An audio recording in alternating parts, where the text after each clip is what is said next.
પછી આપણે આની અંદર ગોળ આ રીતના હોલ કરવાનું, કેમ કે આને આપણે દોરીની અંદર પરોવવાનું હોય છે એટલે. તો મેં અહીંયા 2 પહેલાં ઓરૈયા બનાવ્યા છે અને ઓરૈયા આ રીતના બનતા હોય છે.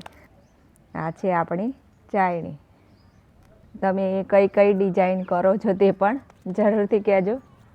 આ જે છે તે સિંગોડું. આની અંદર પણ આપણે બીજું એક આપણે પાડીશું, તેનું નામ છે જીભ. સીધું કાઢવાનું હોય છે એટલે આને અમે ડોસો કહીએ છીએ. તો આમાં ડોસો ને ડોસી 2 બનાવવાના હોય છે. હલો, કેમ છો? તો બધા જ મજામાં હશો. તો સવારની અંદર અમે ધાબા પર એવા આવી ગયા છીએ અને હવે હોળી પણ નજીક આવી રહી છે, એટલે કે હોળીનો માહોલ કંઈક અલગ જ હોય છે. અને તેમાં આપણે ચાણામાંથી ઓરૈયા બનાવીએ છીએ અમે ગામડાની અંદર. તમે કેવી રીતના બનાવો છો, શું છે તે પણ જરૂરથી જણાવજો. તો આજે હું તમને તે ઓરૈયા કેવી રીતના બનાવવાના તે બતાવવાની છું. તો વિડીયોને પૂરું જોજો. તો ચાલો હવે શરૂ કરીએ. તો આપણે ગોબર લઈ અને છત ઉપર આવી ગયા છીએ. તો સવારનું સરસ એવું લોકેશન છે. તો તમે અહીંયા એક નજારો આ રીતના કરી શકો છો. બહુ મસ્ત સવારમાં તો લાગતું હોય છે. ઓરૈયા બનાવવા માટે મેં અહીંયા એક તગારું ભરી અને પોદરા કહીએ છીએ અમે, તમે જે કહેતા હોય એ જરૂરથી કહેજો. તો લઈ લીધા છે. તો આ ઓરૈયા બનાવવામાં ઘણી બધી ડિઝાઇન હોય છે. આપણે નાના હતા ત્યારે બનાવતા હતા, તો આજે આપણે તે બનાવીશું. તો જે આપણે તાજા એવા પોદરા હોય, ફ્રેશ એવા આપણે લઈ લેવાના. તો આપણે પહેલાં ઓરૈયા બનાવી દઈએ. આની અંદર ઘણી બધી ડિઝાઇન આપણે પાડતા હતા. તો આ રીતના ગોળ ગોળ આકારમાં કરવાનું હોય છે. પછી તેને આમ મૂકી દેવાનું. અને આ જે છે આપણે પહેલાં જ થાપવું પડે, કેમ કે 1 અઠવાડિયું 10-15 દિવસ તો આપણે સુકાતા લાગતા હોય છે. પછી આપણે આની અંદર ગોળ આ રીતના હોલ કરવાનું, કેમ કે આને આપણે દોરીની અંદર પરોવવાનું હોય છે એટલે. તો આ જે આપણે બનાવી છે તે ઓરૈયું કહેવાતું હોય છે. તો મેં અહીંયા 2 પહેલાં ઓરૈયા બનાવ્યા છે અને ઓરૈયા આ રીતના બનતા હોય છે.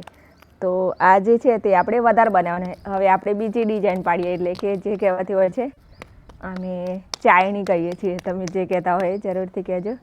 તો એને આપણે ઘૂર ઘૂર કરી દેવાનું પેલું આમ.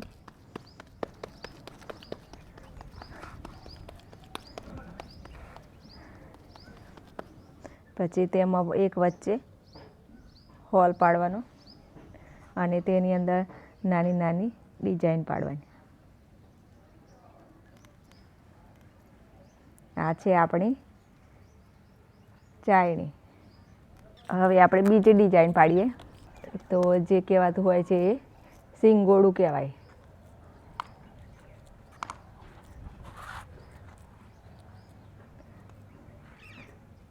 તમે કઈ કઈ ડિઝાઇન કરો છો તે પણ જરૂરથી કહેજો.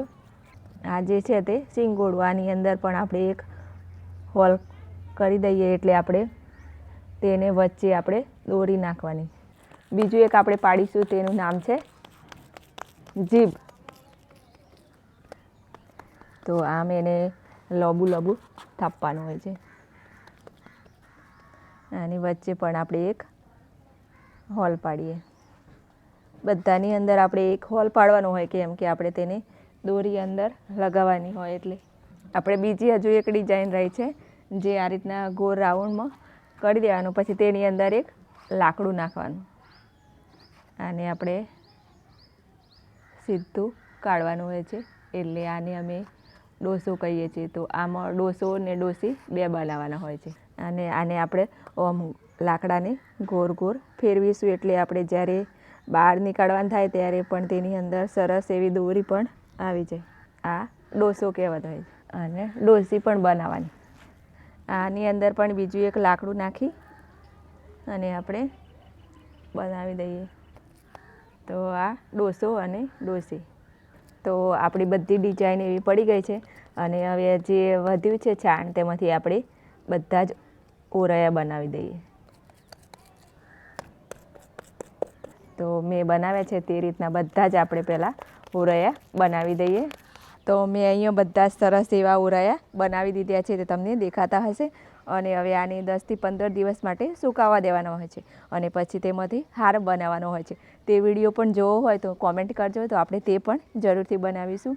અને અત્યારે તમે પણ આ રીતના ઓરાયો બનાવી લેજો. હજુ હોળીની વાર છે પરંતુ તેને સુકાતે થોડી વાર લાગતી હોય છે.